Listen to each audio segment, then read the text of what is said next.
Bueno, buenos días. Vamos a introducir esta conversación que estamos auspiciando desde Fundación Coepio, inaugurando un ciclo de charlas en torno a la celebración de los 40 años de democracia ininterrumpida en la República Argentina. Es en este marco que pretendemos con muchísima humildad hacer un aporte con una serie de charlas, entrevistas a personalidades, personas políticas o del mundo de lo público que han vivido y han sido testigos y actores de la vida durante este tiempo. Nuestra ambición es simple, es concreta, es promover entre nuestros contemporáneos distintas capas etarias de todas las latitudes del país y aún de aquellos que viven en el exterior, de distintas visiones políticas y de diferentes extracciones socioeconómicas, la firme convicción y el valor por convivir en democracia. Por tal motivo es que estamos aquí hoy reunidos y tenemos para esta inauguración de este ciclo de charlas la presencia del hoy embajador en España por la República Argentina, el doctor Ricardo Alfonsín, a quien saludo en este momento. ¿Qué tal, Ricardo? Buenas tardes, buenos días. ¿Cómo te va, Lautaro? Bueno, buenos días y muchísimas gracias por la invitación esta. Muchísimas gracias también a quienes me la cruzaron, a Ismael Rins y a Mariana Giorgetti. Muchísimas gracias en serio por esta Bueno, invitación. vamos a hacer cuatro preguntas y después, Ricardo, te vamos a dejar una reflexión final. Vamos a Sí. hacerlo de manera muy dinámica para que aquellos que comparten a través de nuestras redes sociales esta actividad puedan tener apreciación y puedan disfrutar de algunas reflexiones. Vamos a arrancar diciendo y preguntándote a Ricardo, ¿crees que la democracia en la Argentina es un valor o es una forma de gobierno más o es solo lo establecido en el artículo 1 de nuestra Constitución Nacional? Bueno, a ver, es las tres cosas, ¿no? Pero también más. La democracia efectivamente es una forma de gobierno más, pero no es solo una forma de gobierno más, es la mejor forma de gobierno, la que más respeta la dignidad de las personas, salvo que alguien crea que prohibir que los ciudadanos participen en la elección de sus gobernantes, salvo que alguien crea que la libertad de prensa, la libertad de información, la libertad de organización, la participación, que prohibir todo eso, prohibir todas estas cosas, estuviera bien. Salvo que alguien crea eso, que todo eso está bien, tendrá que aceptar que la democracia es la mejor forma de gobierno, la mejor forma de gobierno. Yo siempre digo que las deudas, se habla de las deudas de la democracia. Bueno, la democracia no tiene deudas, porque no gobierna la democracia, no sanciona leyes, no se endeuda la democracia, no abre la economía, no aumenta ni baja impuestos. A eso lo hace la política. En todo caso, la política tiene deudas, tiene deudas. Y bueno, no vale la pena hablar de eso ahora, pero la democracia es la mejor forma de gobierno. Es cierto que hay se utiliza la expresión por lo menos en un doble sentido, ¿no? Y simplificando mucho diría, por un lado se habla de la democracia formal, la democracia electoral, la democracia política, que es aquella que le permite a cada uno de los habitantes de un país elegir y ser elegido. Les reconoce el derecho a elegir y ser elegidos gobernantes o participar de las instituciones políticas. Y por supuesto le reconoce además todo el resto de los derechos sin los cuales no se podría ejercer ese derecho a elegir y ser elegido. Como te decía antes, la libertad de prensa, la libertad de organización, la libertad de crear partidos políticos, la libertad de presión. Bueno, ese es un sentido de la democracia muy importante y muy bueno, muy valioso, quiero decir, ¿no? Y nosotros en 1983, cuando conquistamos la democracia formal, conquistábamos algo que representaba un progreso también en términos de dignidad, porque se agrede la dignidad de las personas cuando no se las permite vivir en libertad. Ahora hay otro sentido, se discute en la teoría, ¿no es cierto? Y en la política, otro sentido de la democracia. Se dice que además de una democracia formal, la democracia debía ser democracia sustancial, debe ser una democracia sustancial, material o, si vos querés, social. Es decir, se le agrega a la democracia, entendida en términos formales, la dimensión finalista, ¿no? La democracia sustancial o material es la que dice que la democracia además debe asegurar, o debe intentar hacerlo, a cada uno de los ciudadanos la satisfacción de los derechos básicos, fundamentales, sin los cuales es muy difícil vivir con dignidad. Me acuerdo que Alfonsín decía, con la democracia se come, con la democracia se cura y con la democracia se educa. Y algunos se reían cuando Alfonsín decía eso, pero aludía precisamente a esa otra de la dimensión de la democracia social o sustancial. Alfonsín decía, cuando con la democracia no se come, ni se cura, ni se educa, se trata de una democracia que hay que perfeccionar, porque no hemos logrado la dimensión social de la democracia, ¿no? Y bueno, y todavía no la hemos alcanzado. Yo diría que esa es la principal deuda que tenemos desde 1983. No con la democracia formal, no con los valores propios de la democracia formal, ni con los derechos que la hacen posible, sino con la democracia social, con la democracia en un sentido material y sustancial, con la justicia social. Esa es la principal deuda que tiene la democracia argentina y que tienen infinidad de países en el mundo. Ricardo, hay también otro aspecto de la democracia o de los países que viven en democracia y otra organización que es la supranacional a través de distintos parlamentos. Vos cumpliste rol como diputado nacional y la pregunta puntual es, los parlamentos como el Parlamento Europeo, como el Parlamento que tenemos aquí en Sudamérica, el Parlasur, ¿ha contribuido a los valores democráticos, a su vigencia, a su vigorosidad?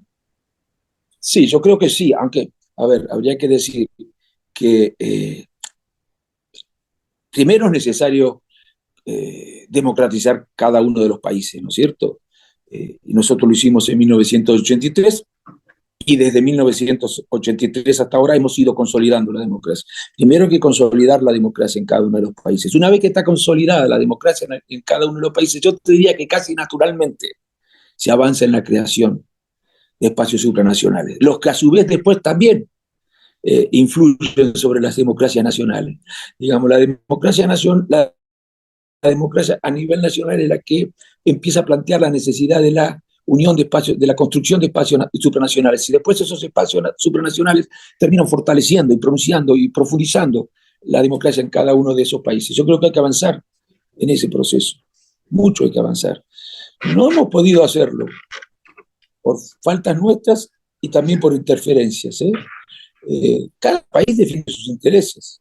Y eso a mí me parece bien, en el marco de ciertos valores, que cada país defienda sus intereses, los intereses de su nación, de sus habitantes, de su clase media, de su clase trabajadora, de sus clases capitalistas. Cada país debe defender sus intereses.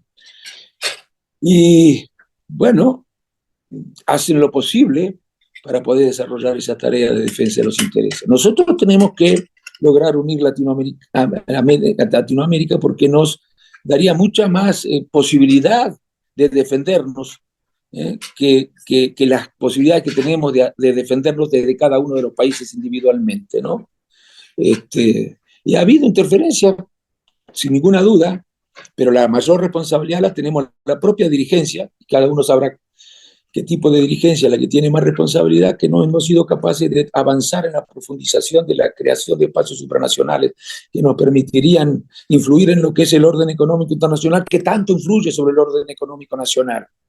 La política internacional es la política internacional, decía alguien que no era yo, que sabía mucho de esto también, que pertenecía a otro partido político, no al que pertenezco yo.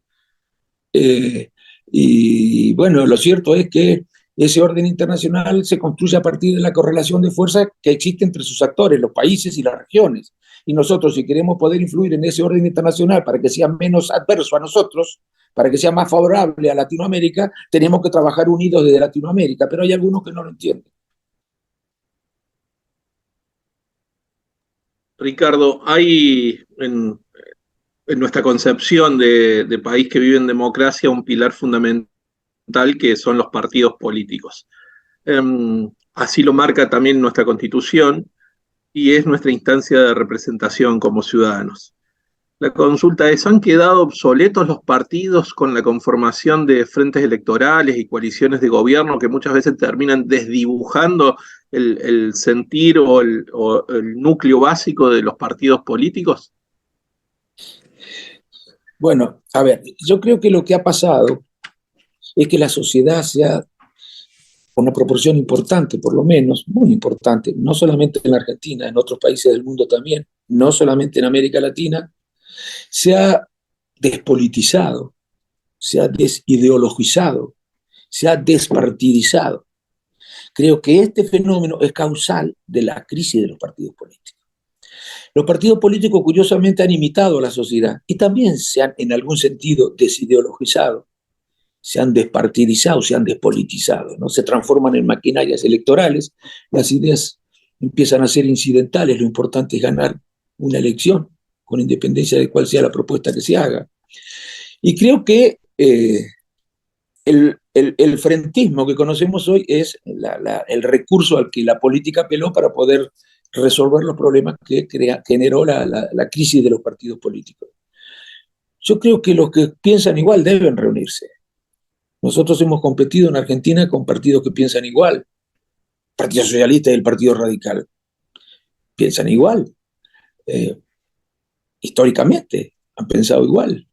Y sin embargo se han enfrentado entre sí porque compiten por el mismo electorado, precisamente, lo que es inmaduro. Pero yo creo que no vamos a volver al partidismo, digamos. Yo creo que vamos, por lo menos en un tiempo breve, yo creo que vamos a seguir enfrente. Por lo menos lo que pido, que esos frentes sean coherentes, que no se junten los que piensan distinto para pelear contra los que piensan más parecido. Que esos frentes sean entre fuerzas compatibles. Hay muchos frentes en Argentina, o mejor dicho, hay algunos frentes en Argentina, que integrados por fuerzas que no tienen nada que ver entre sí. Nada que ver, nada que ver. Por lo menos si tenemos en cuenta lo que es el significado histórico de esas fuerzas políticas, sobre todo de algunas de esas fuerzas que componen determinados frentes. Bien, hay otro aspecto que en algún punto ya lo tocaste, Ricardo, pero es preciso profundizarlo, que son las desigualdades económicas acompañadas con una fuerte concentración del poder económico, desigualdades sociales y concentración económica. ¿Qué aporte debe necesariamente hacer la democracia para tratar de generar mayor igualdad? ¿Cuál es la reflexión en este sentido? Bueno, yo creo realmente que ese es uno de los problemas principales que tenemos nosotros y que hice referencia cuando hablé de la deuda que tiene la política, no la democracia. Reitero, la democracia no gobierna, amigo, es la política. Y no todos tienen la misma responsabilidad, pero todos tenemos responsabilidad. Y yo creo que lo que se necesita en la Argentina es, a ver, para poder resolver la desigualdad, para poder generar mayores niveles de bienestar y para que los niveles de bienestar se extiendan, para lograr mejores condiciones de vida, nosotros necesitamos una segunda transición. La primera fue política, una transición de la dictadura a la democracia formal, y no fue bien en eso. Y eso fue un mérito de todos los partidos, no de un gobierno, de todos los partidos. Y es un ejemplo en el mundo lo que hicimos en Argentina, porque lo hicimos sin claudicaciones éticas, como decía el candidato a presidente de entonces, juzgando la violación de los derechos humanos, lo que puso muy en riesgo la democracia. Pero hubo una sociedad que mayoritariamente estaba decidida a acompañar los juicios que se hacían para que se pudiera conocer qué era lo que había ocurrido.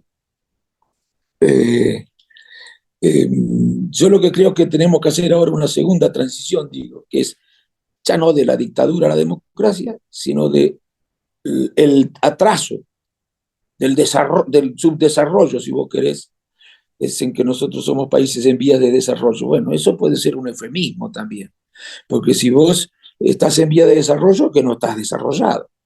Entonces podemos decir que somos países subdesarrollados. Y el subdesarrollo hace sufrir a muchísima gente, muchísima gente. Lo que caracteriza el desarrollo, los problemas económicos y sociales que existen en el subdesarrollo son problemas que hacen sufrir a muchísima gente. Y me parece que son muy difíciles de resolver, además, porque los instrumentos que podrían resolverlo ponen en juego intereses muy poderosos y que a veces se oponen a las cosas que hay que hacer. Entonces, desde mi punto de vista, se necesita un acuerdo, una segunda transición que parta del acuerdo entre las principales fuerzas políticas en las que pueden llegar al gobierno.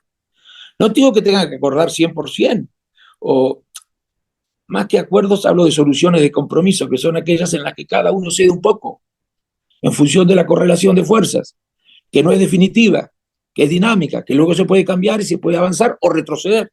Depende de la calidad de la política o de la calidad de los distintos partidos políticos. Pero no alcanza con un acuerdo entre la política solamente. Es necesario un acuerdo con los sectores del trabajo, que tienen que tener una fuerte presencia en esta discusión, y yo creo que es posible, porque ocurrió en el mundo ya esto, y un acuerdo además con los sectores económicos, sobre todo pequeña y mediana empresa, pero también la gran empresa nacional. Tiene que sentarse en la mesa de la discusión para discutir cuáles son los objetivos que nos fijamos, cuáles son los tiempos que nos fijamos, cuáles son los instrumentos que vamos a utilizar para discutir la distribución del esfuerzo, quién va a ser el principal esfuerzo. Una discusión pública se debe dar en ese sentido. Creo que esto es lo que nos podría a nosotros poner en camino del desarrollo, digamos, ¿no? En la Argentina. No de un día para el otro, desde luego, pero el camino del desarrollo.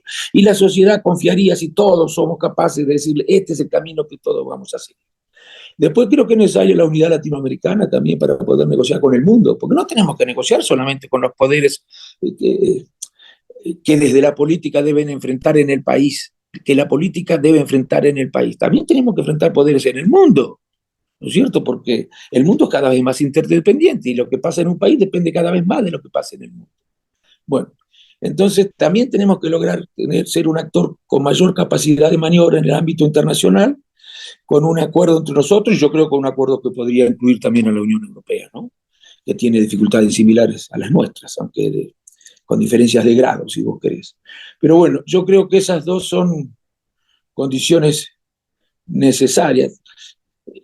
No te digo que todo tenga que ser acordado, no, no, por Dios, sería una tontería. Pero te digo sí también que la calidad de la política se muestra según la capacidad que tenga la política de identificar aquellos problemas que requieren de acuerdos o de soluciones de compromiso. Ahí se prueba la calidad de la política. La intransigencia puede ser muy reaccionaria. También la historia lo prueba. Y bueno, para que haya acuerdos es necesario el diálogo. Y la verdad que la cultura del diálogo está bastante desacreditada. Y no solo por la política, no solo por la política, también quienes deberían hacer para desautorizar, deberían hacer algo para desautorizar y desacreditar el agravio, la crispación, la atribución al adversario de todas las culpas, y es eso que se sienten dueños de la verdad y asignan perversidades siempre al adversario. Eso también, de eso debería encargarse la comunicación, tratando de demostrar que así no se ha resuelto nunca en el mundo ningún problema. Pero yo creo que ese es el camino. Y vamos a empezar a transitarlo, acordate lo que te digo, Lautaro. Bien, Ricardo, hemos avanzado y hemos hablado de el pilar de la democracia como valor, hemos hablado de los partidos políticos, de los organismos supranacionales, de las deudas de la democracia. Te invito a una reflexión final, quizás pensando más en las nuevas generaciones, en aquellos pibes, aquellas pibas que se asoman a la vida en democracia, que están por ejercer por primera vez su voto, que quizás miran de reojo la política o tienen quizás ganas de participar en otros ámbitos. ¿Cuál es tu reflexión? ¿Cómo los acercarías a la vida, a la participación pública principalmente? Mira, primero con actitudes ejemplares de los políticos. Y más que nunca es necesario que los políticos tengan actitudes ejemplares que no tienen que ver solamente con el hecho de que deban ser honestos. Eso por supuesto. pero tienen que ser muy honestos intelectualmente en el debate, no decir hoy lo contrario de lo que dijiste hace 15 días. Y si entras en esa contradicción, tenés que explicarla, analizar la realidad con mayores niveles de honestidad intelectual. Eh, Hay ciertas conductas que no tienen que ver con lo que manda la ley, sino que tienen que ver con ciertos valores que son indispensables para que la política tenga ejemplaridad. Ser capaz de dialogar, no ofender al adversario. Eh, bueno, creo que más o menos todos lo sabemos. Yo le diría sobre todo a los más jóvenes, que de la política no se puede prescindir. Los que dicen que son antipolíticos, los partidos que dicen que son antipolíticos, los políticos que dicen que son antipolíticos, están incurriendo en una contradicción en los términos. De la política no se puede prescindir. A ver, ¿qué es la política? Es la tarea que tiene por finalidad organizar la sociedad. Nosotros somos seres que vivimos en sociedad y de alguna manera hay que organizar esa convivencia. Pero para empezar por las cosas más sencillas, en estos tiempos actuales tenemos que organizar las manos y contramanos, la recolección de residuos, la prestación de servicios fundamentales, las cárceles, el registro de la propiedad, la justicia, las escuelas, la comisaría. De alguna manera hay que organizar la sociedad. A esa tarea que tiene por objeto organizar la sociedad es la política. No se puede prescindir de la política. Hay un pensador chileno que está en Alemania hoy que dice algo como lo siguiente, ¿no? Dice, frente a los que no quieren, desacreditan a la política y se alejan de la política y dice que se vayan todos, ¿no? Bueno, él dice algo así como que si un día en el mundo todos dejaran de hacer política, es decir, todos se dejaran de preocupar por la organización de la sociedad, se fueran a sus casas, ese mismo día se derrumbaría el mundo. Ese mismo día regresaríamos a la barbarie, a la selva. En ese mismo instante en el que todos dejáramos de hacer política, andaríamos disparándonos tiros unos a otros o a nosotros mismos porque la vida se nos haría insoportable. Eso lo dice un chileno, Fernando Viles, y yo creo que es exactamente así. De la política no se puede prescindir. Incluso los que dicen que son antipolíticos son políticos, pero tienen defienden una forma de la política que desde mi punto de vista es la menos noble, la menos virtuosa, ¿no? Pero bueno, la responsabilidad de que la sociedad no cometa ese error está, entre otros, en lo político, pero no únicamente en lo político.